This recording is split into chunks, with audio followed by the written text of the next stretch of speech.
صورته ذكرى دايما في البال، هتف ضد المجلس بأعلى صوت وعمره ما اختار السكوت.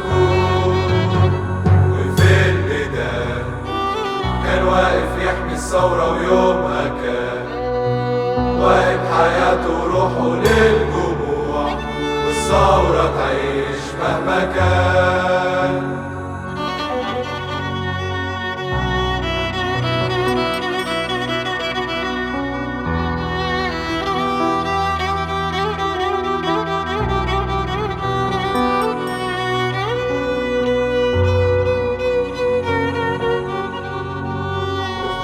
سعيد كان واقف بينا طول اليوم سعيد، راح يومها وخد معاه أغلى الشباب، رجعنا نشوفكم من جديد.